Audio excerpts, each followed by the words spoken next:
Hello, fellow felchers. I've been telling stories. I told some funny ones yesterday. But, yeah, I'll tell you a couple of serious ones.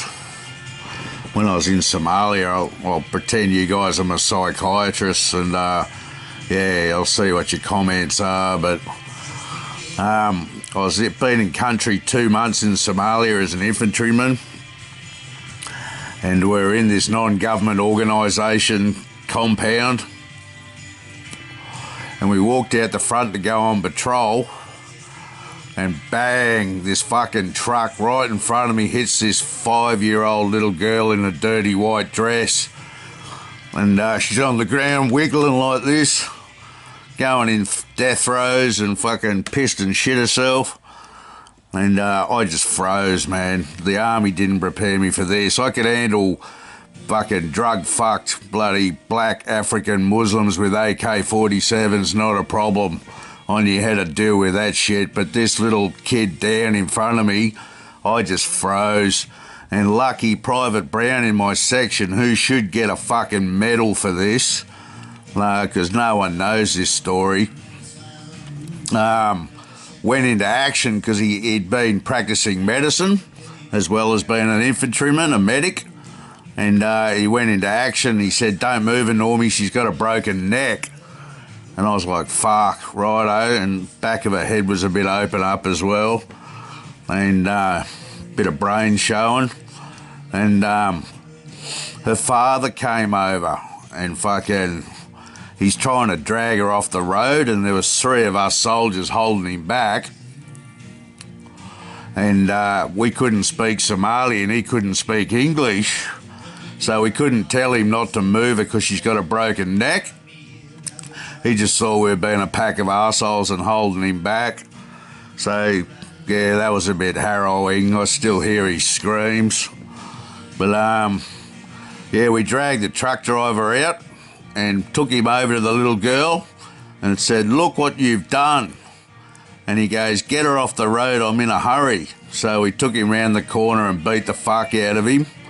And then he said, "I'll be back with me boys tonight to get yous back." And the little girl died on the way to the hospital. And yeah, so fucking we buried her. Lawsy buried her with his ground sheet that night with her mother. But that was pretty harrowing. The hardest part of that mission was the little girl survived famine, all that famine, to be wiped out by a fucking truck. So that was a bit rough, I thought. I really got angry with God when that happened. Another thing that happened over there, I was on guard duty up on the top of this fucking house, guarding the street, sitting down with my rifle in my lap, and I was bending over talking to this kid on the side, down the bottom on the path, on the footpath, and I looked up, and across the road on the other footpath was a man pointing a fucking rifle at me. So my mind went into slow motion, pretty much getting traumatised, because I had my own personal firing squad. He couldn't miss, not at that. He's only 6 metres away. But I'm staring down the barrel of this rifle and time's going really slow, and I'm getting all these thoughts in my head. He might miss, he might wound me. But I was going, nah, I'm dead. So I thought, fuck it, I've got to go for me weapon in me lap. So me hands went down in slow motion. He still didn't fire. I thought he'll nail me when I grab me weapon. But nah, grabbed me weapon in slow motion and started bringing it up to me shoulder. And he still hadn't fired. And then I brought my weapon up to my shoulder and should have put dust behind him, double tapped him, bang, bang. But I fucking didn't, man. I was so angry. I just yelled out, "Hoop, kagadig, Iminka!" It means put down your weapon now. And he fucking started laughing, man.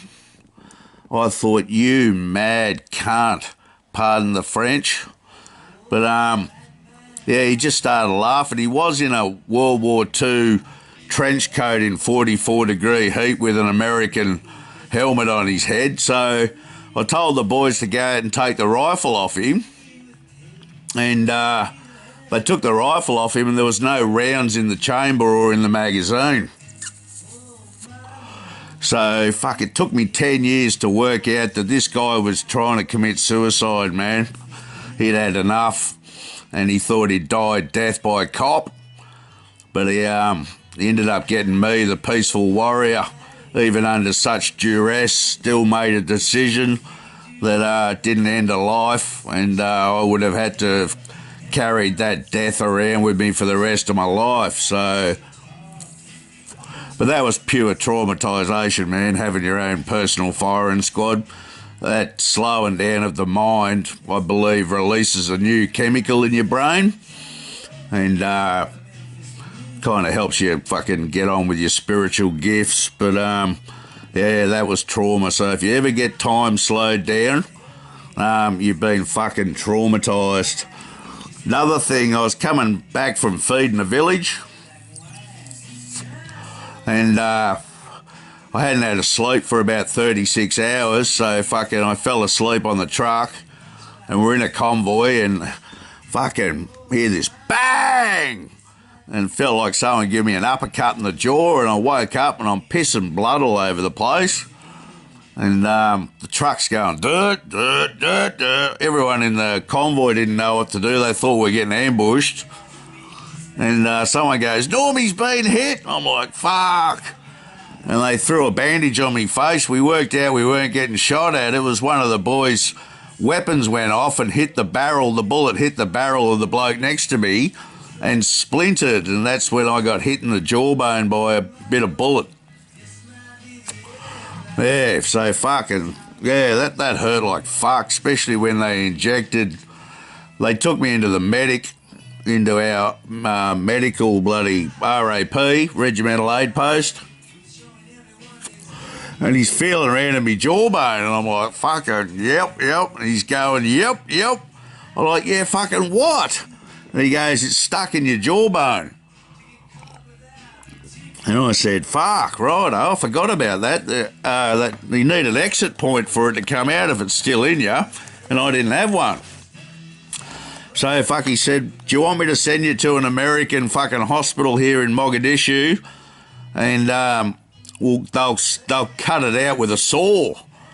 And I said, nah, man, nah. And they go, do you want your mother told? Or your family? And I said, nah, don't worry about it, I'm all right. And he goes, righto, well, I'm getting this injection and shooting it into the wound. And fuck, man, I gripped the bed and tears come out of my eyes, the amount of pain he gave me.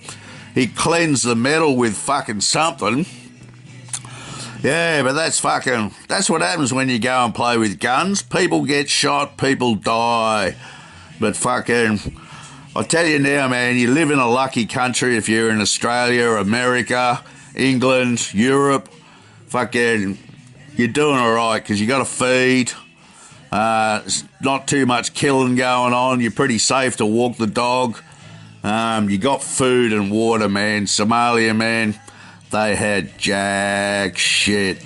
And it scares the fuck out of me with those powerful people playing with big buttons attached to nuclear bombs. If a nuclear war goes off, we're all going back to Somalia, man. And that is constantly around me, and that is one of my fears because my dog's going to get eaten by hungry people, man. Alrighty, peace out.